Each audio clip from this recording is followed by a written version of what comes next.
Welcome back, everybody, to the All Things NBA podcast from A to Z, presented by ballislife.com. I'm Kris Pursiainen here alongside Albert Nguyen, the analytics capper. I am excited to say we have reached the NBA playoffs. There's no introduction needed for either of us right now. Let's just get into talking hoops. We have four series locked in, established, no play in, no nothing needed. We know they're happening. We got the Nuggets and the Clippers, the star power, incredible. We have the Lakers and the Wolves. You didn't think it was going to happen like this, but Luka versus the Wolves again. And then you go to the Eastern Conference, the rematch of Bucks Pacers, but I think both teams are probably much different vibes and quality of play wise this year. So that's interesting. And then we got Cade Cunningham in his first All-Star season of his career, making his playoff debut at Madison Square Garden against the New York Knicks. So the Pistons Knicks series, bad boys, Knicks back at it, but with 3-point ball instead of physical flagrant threes every time down the court. Al, let's start with Knicks Pistons, man, because this Do is a it. series that I have been hyping on this very podcast for months. I said on this show months ago, if Kate gets to make his playoff debut in his first All-Star season at the world's most famous arena on national television, it is going to be a movie. They're going to win at least one game just off the vibes. I think they steal like game two on maybe it's one of the things where the Pistons win the first one and the Knicks win the next four. I think it's going to be something like Knicks, Pistons,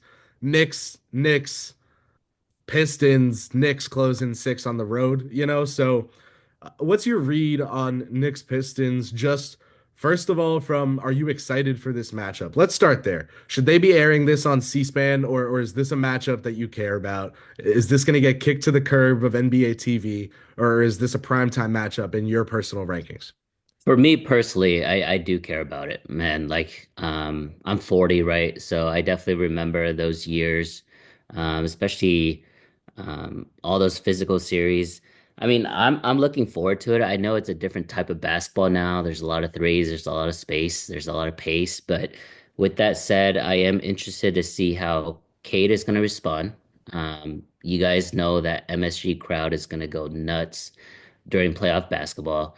But honestly, let's not underrate the Detroit Pistons crowd, right? They've been bottled up now for years, right? This is finally their first sign of some success. And honestly, that city is starting to see success in sports, right? We saw the Lions the last few years doing a lot better. The Pistons have been this steady growth now for a couple years. You and I were high on them heading into the season because they made the right moves. They actually signed NBA players, This is veteran. my counter for the Cade most improved thing. Is like Yeah, Kate y'all are shouldn't just sign, but late. he Y'all will. are just late because we said going into the year they're Yeah. going to be legit this season because now they've got a real NBA legit team around Cade, and now they're really good for what people were expecting, and everyone's like, "Wow, Cade Cunningham must be a top 10 player." Like, oh, I promise we saw this coming. Like, we don't need, you He's know the what I number one mean? pick, guys. Ladies and gentlemen, he was the number one overall pick. Like this is expected from the number one overall pick.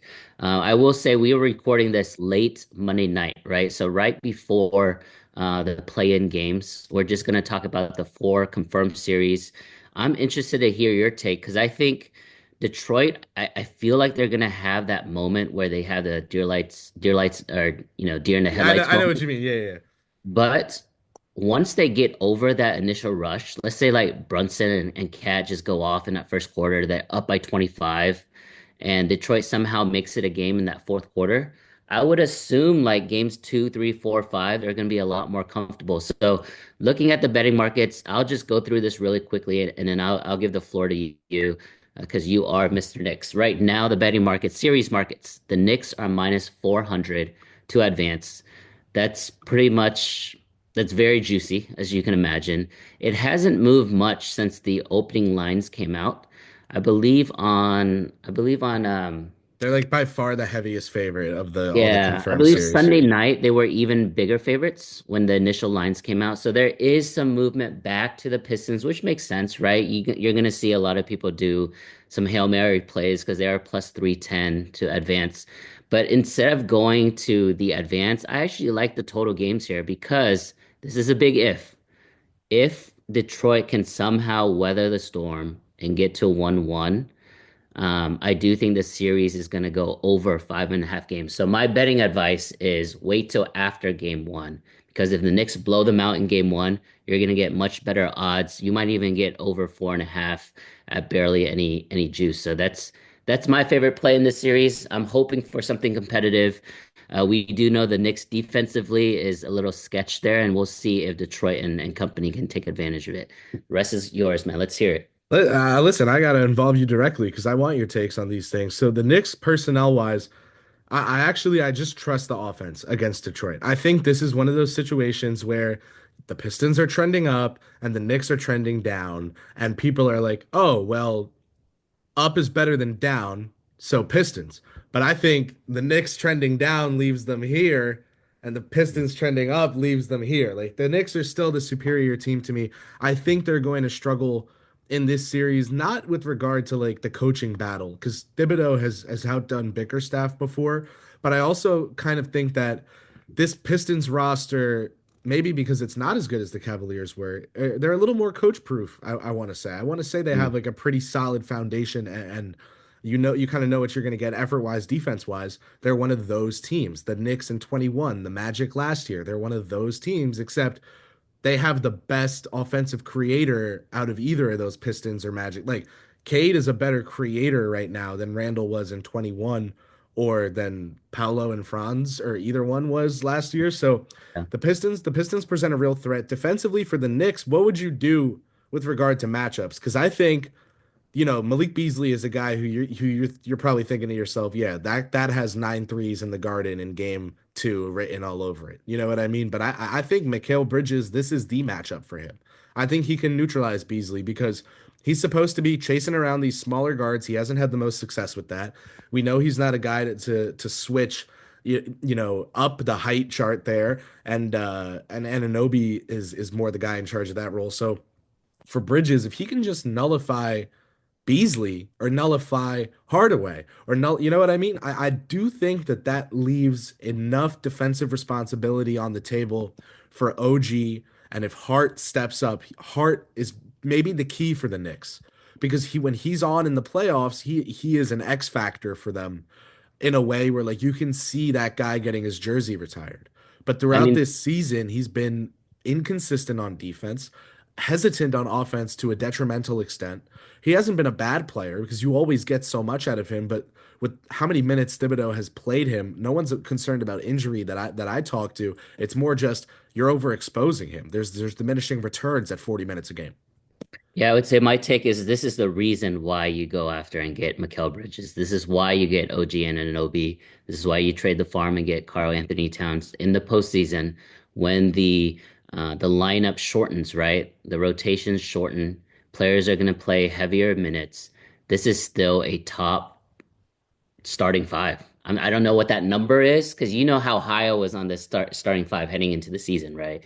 Um, Obviously they've gone through ups and downs throughout the season, but that's I mean that's just the marathon. That's the nature of an 82 game season with a lot of travel, with a lot of injuries. I think Mikal Bridges is going to shut down Malik Beasley. Malik Beasley is a one-trick pony. He's going to rely a lot on guys to get him his shots. The person that to me is the X factor in this series is if Duran can get on the offensive glass. I think if he does that and potentially puts Cat into foul trouble, then you know New York is going to be very undersized moving forward. So that to me is the biggest guy. It's also his first playoff game, so first playoff series. So who knows how he's going to respond? But I just That like I that's the said kind of earlier. matchup that Mitchell Robinson is for. I think on the other end, True, you true. remember Embiid, you remember Mobley and Allen, and he's not going to do that to Mobley and Allen again because those guys have bulked up, and Mobley especially was in such an early stage of his career back then. He's a different player now. Yeah, Mitch will not bully and win a series for the Knicks against the Cavaliers when it comes to Mobley and Allen, but Duran. I'm yeah, taking I'm taking I'm taking the guy who legitimately stopped Joel Embiid in the playoffs. yeah. No, So he. He's legit. He's legit. And if he's healthy, which is a big if, I right? think the restrictions are off now. Good. I think they did all those heavy minute restrictions to get him to the playoffs. And I can tell you last season, quick note here, just from a reporter's perspective, he was hesitant. Like when he jumped in the air, he looked like he was scared to land every time. Mm. He was hesitant to use his body. This season, he looks very in control of his body and he looks very willing to use it on the court. You remember rookie Mitchell Robinson would have like those 8, 9 block games and he would block 2 to 3 3-pointers in one game. You Yeah. don't want him in that at that stringy build anymore because he's not going to be able to hold up in the paint. But that's the kind of You athlete. have a That's the limited athlete. number of jumps. Your knees have a limited number of jumps Yes. in your body. So yeah, You'd he rather used they so just much stay of out of it. the paint entirely than have to block all their shots. But that's kind Yeah. of what you're getting now. And so Robinson is not one of the best bigs in the league. He is someone who I do think is one of the better bigs in the league with regard to reliability in a playoff series. He's a In known one of quantity. You these know what you're getting. Yeah, in one of these 4 or 5 games, I don't know if there's going to go 6, 7, but in one of these games, the Knicks are going to blow them out. They're going to win by like 40 points, right? So we know that's coming. The campaign threes and Yeah, dances. it's Duran's first playoff series, Thompson's first playoff series, Cade we know about, right? Like, yeah, exactly. So, um, the Knicks, if the Knicks are who I think they should be, they should dispel of Detroit really quickly Five or and rest up and six. get ready for the second round. Yeah. 5 or 6. Yeah. I mean, you want to credit Cade, but I think people are going too far. I think they're crediting Cade to the point of predicting that the Pistons will win the series. I think the take is this is a Pistons team that, unlike the teams that it's of the mold of that came before it, is actually going to make first round noise. They're actually going to give a good team trouble. You saw Hmm. the Magic take the Cavs to 7. The Pistons have a real offensive initiator. So I love that. I would say Knicks in 6 is my personal prediction. I'll probably stick to that. And I like what you said about waiting, waiting after game one, seeing what people think with regard to their wagers. The other series in the Eastern Conference, Al, is one that we should turn to because it's a Hmm. rematch, but like I said, it's kind of like new faces, new places, some same faces in the same places. We got Carlisle and his high octane up tempo offense that optimizes the skill set of Tyrese Halliburton and Pascal Siakam and what they can do together. You have Miles Turner, who I think is, besides being on the trading block every year for the last 8 years, like I think that's almost like diminished his value. Hmm. Turner is Solid good. player, man. He's Solid player. good. He's good, and I do think that you know that's a guy who maybe with Brook Lopez at this age could really give them trouble with that center matchup. But Giannis Antetokounmpo is on Yeah. the other side of that basketball, Yeah. and that guy's a top three. You want to hear my take, Chris? So I have a lot of Midwest followers, and I know this is going to make them really mad. But I think this is the farewell tour for Giannis in Milwaukee. He's going to go out averaging 40, 10, and 10 in this series in either 4 or 5 games. We know the Pacers don't play any defense. He's going to have amazing numbers. I'm not saying he is definitely leaving this summer, but he is definitely leaving by the next trade deadline. So I do think this is going to be potentially the last playoffs games that we'll see Giannis in a Milwaukee Bucks uniform.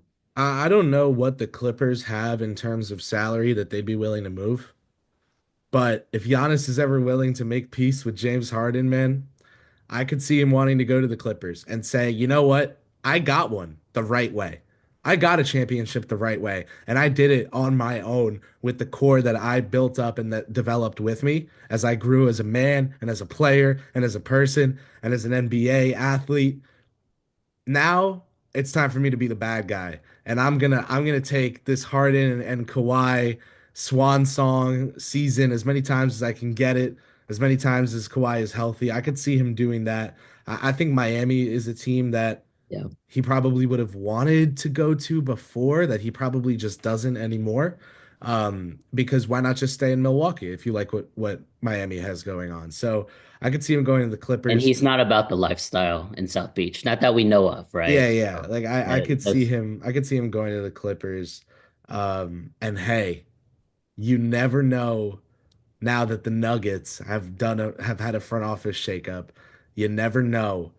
Because if Milwaukee wants to like stay fake competitive and they take, I don't know, Porter, I won't even get started, but Sure. that could be what happens too. Like I'm just throwing it out there at least, just planting the Yeah, seed. because I don't think Milwaukee's gonna. I know this is cliche, but I do believe this is true, especially for a small market team. I don't think he's gonna get traded to another Eastern Conference rival. No, I get it. It's gonna be the West. I mean, there's a lot of noise right now about KD to Dallas. I mean, Giannis to Dallas makes a lot of sense too. Just saying. Yeah. Yeah, man. Giannis and AD together is like an old Knicks fan's dream from 2020. Like I remember people were thinking like, okay, wait, if KD and Kyrie don't come to the Knicks, what if it was Giannis and AD? What if that was the play? What if Kawhi? What if Sure. so I love it. But let's talk about the series, man. What do you see between these two teams that will kind of emerge as a deciding factor? For me, it is the bad vibes with the Milwaukee Bucks season this year. I think the Knicks have some bad vibes, but they won 51 games and they didn't make any in-season trades besides swapping Sims for DeLon Wright that like totally deflated them. I think like the Bucks front office saw that second apron and they took a huge pair of scissors and just poked the balloon. They popped the bubble. And they, when they moved Middleton for Kuzma, I've long thought Kuzma is an underrated player, skilled offensively, could be helpful on a winning team, or could be really helpful on rebuilding teams as someone who can sustain volume and help young guys develop in a certain role. You can't move cash money Chris Middleton for him in the middle of a title chase and then expect people to take you more seriously than they did before. Yep. Yeah, they're in cost cutting mode. I know people don't want to admit to it, but when they get ousted in the first round to against the Pacers, I think you're gonna see a lot of cuts. If you want to go back on a series so quickly here, betting lines, Pacers are minus 200 favorites to advance in the series. Bucks are plus 160 underdogs. There's some value there because the best player on the court is Giannis, but I just don't believe in this team. I tried, Yeah, as no. as you know, I tried really hard to believe in this team even with Dame, right? I was like, this is the best 1-2 punch in the NBA. They're gonna figure it out. They never really did, and now without Dame, this is a team where people actually want to play, right? Like this is what is this, a 4-5 matchup or a 6-3 matchup? This is a 4-5 This is match. a 4-5. These are teams like wanting to get fourth so they can play the Bucks right now. Like that's how bad they are. Yeah. Yeah, and to me also it's like the Pacers are one of those teams this year. I think it's almost good for them that they didn't have the best regular season because it forced the hype to die down coming off the Eastern Conference Finals appearance. I think that was getting dangerously close or was on track to be a 2021 Hawks type of Eastern Sure. Conference appearance, Eastern Conference Finals appearance. I think the Pacers getting out of the media, getting having no attention this season has been great for them. I think also a hierarchy has kind of settled there. Siakam is seen as like probably if you ask Carlisle, I think he might tell you Siakam is the best player on the He team. is. I've definitely thought he is for since they traded for him. I think that's both because of him being underrated and maybe people liking Halliburton a lot right now. To me, it's just like Siakam is in a role that isn't as optimal as his Raptors role. It doesn't mean he's not the best player on the team. So Yeah. for me, this Pacers team is going to win. I think that 200 line is almost a little weird. Like I was expecting like 240 at least 260. That feels a little deferent to Giannis. And I'm not sure the Bucks deserve that. So maybe Vegas knows something we don't, but I don't see it. The line is moving. It opened at minus 190 Milwaukee, so a lot more money, respected money is coming sorry, minus 190 Indiana. Now it's minus 200. It'll Right. probably be juicier by the time the series starts. I still think it's a good bet. I don't believe in this Milwaukee team at all. I wouldn't play any of the over or unders in terms of total games. I just think Indiana would just get it done No, here. because Indiana's going to win, but if Giannis is Giannis consistently in this series, Yeah. it could be 4-3. It could be 4-2. We don't know. So, like Indiana won that series against the Knicks. The Knicks started up 2-0. So, Yeah. obviously injuries played a role there, but who knows? Bucks already dealing with injuries, right? Let's go out west. Let's go out west and clean up out there, man. We got two series. The star power, like I said, is unreal. Kawhi, Jokic, and Luka LeBron. Um, where do you even want to start, dude? What team speaks to you the most out of these four as a contender? How about that? How about that for a question? Well, The that's a good Lakers, the question. Clippers. I'm going Clip Show. Yeah, I'm going Clips. I've been in on them for months. I think as you've probably noticed my inundant posting about that's the team, man. They have Harden, they have Kawhi Leonard, they have Zubac, they have Chris Dunn, and they have Bogdanovich in this new role that they picked him up for. He's just better than Terrence Mann is for what they need. yeah. And then The Ben bracket, Simmons, like ninth man.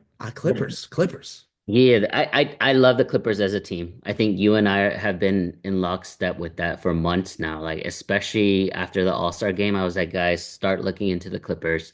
But I would say the bracket could have been so much easier if they were, the Rockets instead of OKC in the second round. Yeah, I know yeah. OKC is still like some people still don't want to believe in them, but If they if if are the Clippers, I think I've said this on this show. If the Clippers are like 4-1, you know what I mean? Like or like anything better than that, yeah. like that's a easy. I That's a do think if the easy. Clippers get past OKC in the second round, I know we're skipping here over Denver, which is going to be a hard series anyways. But if they somehow beat Denver and somehow beat OKC, That's a I think that, gauntlet. I think the championship is theirs. But with that said, They this just need to Denver make it team, healthy to beat Boston. this Denver team is interesting because I like to back bad vibes when it comes to betting. There's so much bad news right now when it comes to the Denver Nuggets with, I like that. I like that coach being weirdly. fired, the GM being fired. There's a lot of they call it factions within the locker room, all that kind of stuff. The clicks, Honestly, the clicks. that's every single locker room in the NBA, to be honest, right? But I would say this, they still have Jokic, and I know it's hard to say this because I'm such a big fan of his, but until we see Kawhi and James Harden and company play a full playoff series without getting hurt, we just never know. We just never know. And Kawhi, I believe, is 33 now, so it's not like he's going to get healthier. He's going to try a lot harder in this series. He's going to have some monsters that he have to go up against in AG and Christian Brown and company. But that's high propensity for potential, injuries. But let's give James Harden his flowers. We've said this now a few times. Moved above LeBron James on the all-time list of players with 30-point, 10 assist performances. He's Impressive. second all-time now behind Oscar Robertson. He's the only player in the NBA this season in year what? 16? Only player in the NBA this season to be top 15 for the year in all of the following categories: points, assists, three-pointers made, and I want to say steals or I think so. so. Yeah, Yeah. yeah. Dude, James Harden. The Hardenaissance is upon us. Yep. Like the He is the 50, system, bro. He is the he system. is the system. Your guy Rob Palmer said Harden over KD all time, and I said that take did not get the reaction out of me that If I we would have if told you it would have if you asked me that. Like, how would you yeah. react to this take? I'd be like, I'd probably be flabbergasted. I saw the take, my flabs were not ergasted. 2018 when the Rockets played the Warriors and they lost that game seven, missing like 27 threes in a row. Harden was the best player in that series. That includes Kevin Durant, that includes Stephen Curry. They should have beaten the Warriors there, and we wouldn't even have this debate anymore. I think James Harden is that much better, and we see this now. He actually helps franchises outside of the Nets, right? That was a He very had, what did he rare have? A triple situation. double with his first game in the Nets. Yeah. He I got mean, out yeah, there and when the three of them played together, they were basically unbeatable, right? They just never he played got out together. there and he played the kind of basketball that people said he should be playing his whole career. But he didn't have a 3 year stint in Phoenix like Kevin Durant just had. Let's just be there, right? So I think James Harden and his playmaking ability, the way I mean, they're both really clutch, but Kevin Durant has had an easier career to be successful than James Harden. Yeah, man. Yeah, Yeah. man. I think So do you like Clippers or Nuggets in this series? This should be the tightest series in the first round, right? I think the value is so ridiculously objectively with Denver.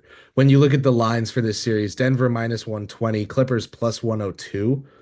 Clippers against Nikola Jokic should be like plus 170 at the absolute least profitable. But they're plus 102, which makes me think two things. One, are people blindly fading the Nuggets? Or Mm. two, are the Clippers getting too much hype and they're It, gonna crumble? yeah, it's a combination of both, right? I do think like Jokic is the best player in the series, but Th who this are reeks of seven.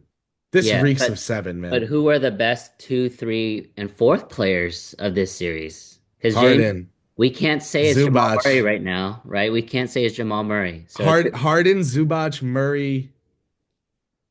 Yeah, damn. Kawhi, Norm Powell. Like there's a lot of Clippers there that Oh, you can name. Kawhi before all of them. Yeah, yeah. Yeah, there's a lot of Clippers there that you can name Kawhi's doing before the top five player in the league thing right now. when he's healthy. Yes, when he's Because healthy. because you know I've never given that up. Him and Steph. I never gave up. I said Yeah. they're still top five. They're still Let's elite. see him go through a full playoff series healthy, and I then we hear can you. give him I hear that. you. Yeah, we But you can give him get what back I'm that cup. saying. But you get what I'm saying, man, because I've never given up on the claw. When he is healthy, he is still a force. He is the I'm in full prototypical agreement with you, though. I think superstar. betting the value for sure is on the Nuggets. Oh, They're easily on the underrated. Nuggets. Yeah, super undervalued in this matchup right now. And it opened up much juicier. I think they were minus 165. Now it's down to minus 135. That's a big, Clippers got hot at the right time. Nuggets got cold at the wrong time, and everyone's like, "Well, I'm putting my mortgage on the Clippers." yeah. We'll see.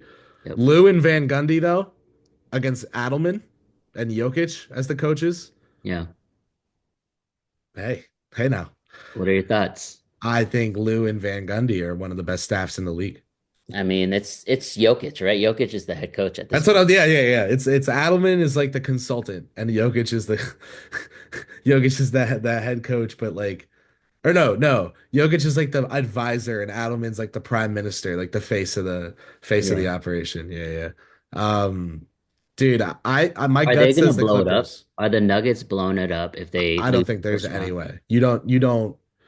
No, no. Okay. Maybe they'd be willing to trade Porter now, but you don't. No. You don't You do know, that. blow Not up a with not team not with 2 Jokic. years away. You Yeah, don't 2 years away from the you title. don't blow up Jokic. But what I do have to say is, in my gut, I want to say my gut says the Clippers are winning this series, but deep down, I'm terrified of Jokic. I am Mm. so terrified of Jokic. He is the kind of guy who will just erase Zubac defensively and everything he's done to improve and accomplish. To me, it comes down to everyone else. Like, Jokic is going to be elite. Leonard is going to be elite. Is Harden going to have like the 4 for 17 from 3 games?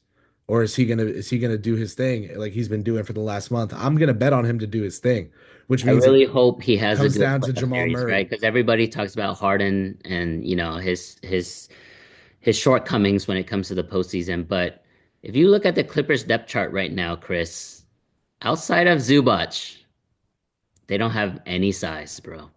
So if Jokic is able to just dominate that matchup and or get him in foul trouble or Zubac just plays off and worries about fouling, like that's gonna be a done deal, right? Like Jokic can just barbecue chicken all the way to the rim anytime he wants if there's no Zubac there. So definitely look for that because right now, Ben guess Simmons, Derek Jones Jr., there you weak go. side help. Get Ben ready. Simmons. Ben Simmons, guys. That could be the key to the Clippers' success in the first round.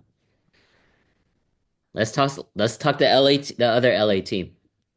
Oh, Ben Simmons, man. Oh my Lord. That would be a remontada for the ages. I'd love it. Again, Clippers. My gut says Clippers, and then I'm like, nah, Jokic. To me, it comes down to Jamal Murray and the Nuggets bench. Jamal Murray and the Nuggets bench. Uh, if the bench is good, maybe it can make up for Murray not being great. Is Hmm. the bench going to be good? Probably not, man. So it's got to be Murray. It's Yeah, got to be it Murray. has to be Murray. It has to It's be. Murray and Harden. That's who this series comes down to because I'm that confident in Jokic and I'm that confident in Kawhi Leonard. But it's Other, always been it has to be Jamal Murray. yeah, yeah, Ever the last it's been yeah. like this for 5 years. If it's a bad Jamal Murray, they're not going to win. If it's a great Jamal Murray, they make it to the Western Conference Finals or win the entire thing. That's what we've seen. Let's pivot to the Lakers like this, man. I'm gonna throw this right at you. Are you worried that LeBron James is gonna be part of the reason why they don't beat the Timberwolves? Or are you worried at all? Does that world exist? Because Luka's the guy you're not worried about right now. Mm. What's LeBron been doing the last month? Dilly dallying, I'm lackadaisical, I'm completely fine. lamenting. I'm completely fine with LeBron being the second best player, sometimes the third best player if you consider how good Austin Reeves has been. But Luka destroys Minnesota. Too bad we didn't have Zach on this podcast, but Luka owns that city just like LeBron used to own Toronto. So Wow. I'm It's not like worried that. about, It's yeah, I'm like not worried that. about the Lakers at all. What do we got? Mina Luca? Mina Mina Luka.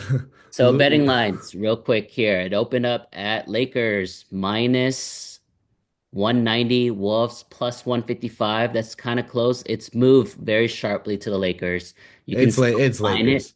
Yeah, you Eh, can still find it 2-1, but I think all the money, public and sharp money, going over to Los Angeles just because they have Luca, man. The Luca, Minnesota supporting cast is going to be why they lose the series, but not in the way people think. Like, because they don't have the creation. Randall is a gravity guy, but the hmm Lakers are going to be able to stymie him in the playoffs and reduce him to either being a shooter or being a bruiser. They're gonna take one away. And so to me, it kind of comes down to this. And Edwards, very young, relatively inexperienced. Are you ready to carry your team against LeBron and Luca? Now, that's something that one day I think Prime and Edwards will be able to do. Or if you put him back in time, he'd win the series. But this is going to be one of those things where people get at Ant for how this year went, and the fans are going to go. It was the first year after the Towns trade, and he lost to LeBron and Luca. Like you got to give him a break. I think Ant is going to have the bad series with like one or two 40-point explosions, and I think people are going to be sleeping on the fact that it's not really his fault. Lakers in six. That's my read on the series. They're going to Yep, win one of the Ant 40-point games. They're going to lose one of them. There's yep. going to be a game where Julius Randle has like 28, 10, and 10. And I'm just telling you to be ready for it right now. That's the other one the Wolves are going to win. I would say the Lakers are just going to play with their food too much, and so the series is going to go over. But I do think the Lakers are going to win convincingly in the 4 wins that they will get in this series. Um, so I'm not worried about them. I would say your question. Are they gonna Nuggets Lakers the Wolves flip the Oh, switch? yeah, little baby. That was Flip the crazy last year. Crazy.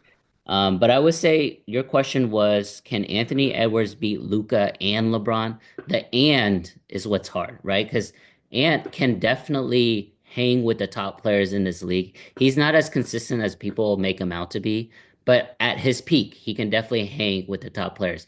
But it's when you include and, right? Last year, it was Luca and Kyrie, and he just couldn't do it by himself. This year it's going to be Luca, Reeves, and LeBron, and it's just going to be too much for Ant. But I agree. I do think Julius Randle is going to have one really good game, help his value, and then he's going to move on to a different team this summer.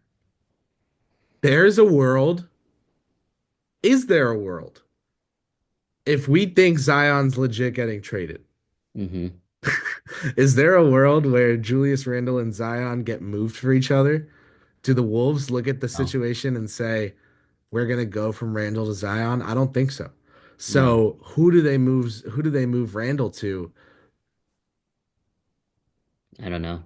I have no idea. I'm thinking everything, bro. Randle for LaMelo, but with picks, and the Hornets are like they get a vet to rebuild with, you know, and they let Bridges go. So they move him for value or something. Like I'm trying to think of literally who would trade for Zion. I have no idea. Someone with job security, maybe Portland. I hmm don't know. Brooklyn, right? I don't know who would want him. It just comes down to Brooklyn. It'd be Listen, cool if he's in the city. It'd be cool if I'll he's in New waffle York. about this all day. Yeah, Al, the team out of these eight that you're most confident is going to move on to the second round is which team? I'll give mine after you. it's Luca. He's in his physical prime. He's just not a player that is going to lose the first round. I'm just talking about Yeah, historical I hear NBA, you. right? Like this, it's just not meant to happen. Same with guys like Jokic, right? These MVP caliber players potentially shouldn't lose in the first round. The I think Clippers got two MVP caliber players. true. I say Luca. I know the Knicks are the most favored right now, minus 400, but I think the safest bet to me is Luca. I'm going to go with the Knicks, and I know they're the most favored, so it's lame, but I stand by it. I think that there's a lot of Pistons hype. Maybe it's just on Twitter, who knows? But I think there's a lot of Pistons hype. We're probably getting a lot of Pistons content just because of what you're reading. Knicks adjacent. Yeah, yeah. I no, but it's a lot of Knick fans too, man. They're terrified of Cade. I get it, but not really. So I'm gonna say the Knicks. Cade is really good, but he's not. It's At this early. Yeah, point, he's yeah, at this point in inexperienced. This is a 2025, playoff debut. yeah, he can't win a playoff series by himself yet. No, yeah. So it'll be all good for the Knicks and according to Al for the Lakers. Listen, we'll be covering the playoffs all throughout. Thank you so much for joining us today. Go check out our previous episode. I talked with Claire DeLune from The Guardian about all sorts of things. We appreciate you. We thank you for tuning in. We'll see you soon. Peace.